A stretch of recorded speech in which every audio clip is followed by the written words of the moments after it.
quan tâm gì mấy, chỉ cần một người để yêu thương lúc này.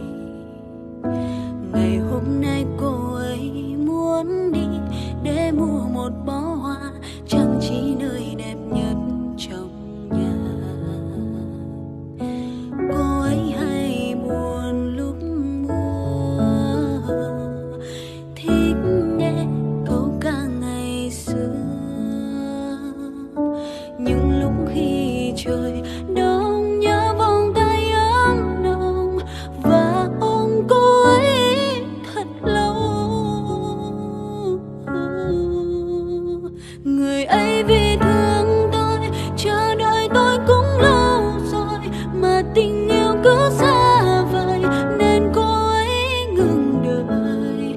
Ngày ấy gần bên tôi, một giây thôi cũng không rời, nhưng vì lo nghĩ cuộc đời nên mới cách xa thôi. Người hãy dần thấy tôi, gọi cô ấy thức giấc và chờ cô ấy trước ngôi nhà, đưa cô ấy là cả.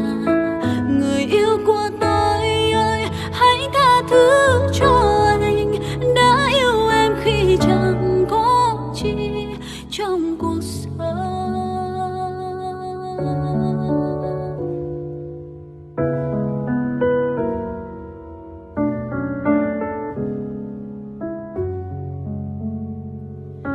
Cô ấy hay buồn lúc mưa, thích nghe câu ca ngày xưa. Những lúc khi trời đông nhớ vòng tay ấm nồng và ôm cô ấy thật lâu. Người ấy vì thương tôi, chờ đợi tôi cũng lâu rồi, mà tình yêu cứ xa vời nên cô ấy ngừng đợi. Ngày ấy gần bên tôi, một giây thôi cũng không rời, nhưng vì lo nghĩ cuộc đời nên mới cách xa thôi. Người hãy dần thấy tôi, gọi cô ấy thức giấc và chờ cô ấy trước ngôi nhà, đưa cô ấy là cả.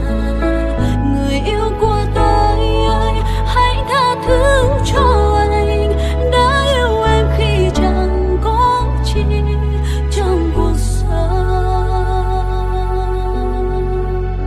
Người ấy vì thương tôi, chờ đợi tôi cũng lâu rồi, mà tình yêu cứ xa vời nên cô ấy ngừng đợi. Ngày ấy gần bên tôi, một giây thôi cũng chẳng rồi, nhưng vì lo nghĩ cuộc đời nên mới cách xa thôi. Người hãy dần thấy tôi, gọi cô ấy thức giấc và chờ cô ấy trước ngôi nhà, đưa cô ấy là cả. Người yêu của tôi ơi, hãy tha thứ cho anh đã yêu em khi chẳng có chi trong cuộc sống. Dành thời gian cho em nhiều hơn, đã chẳng mất em.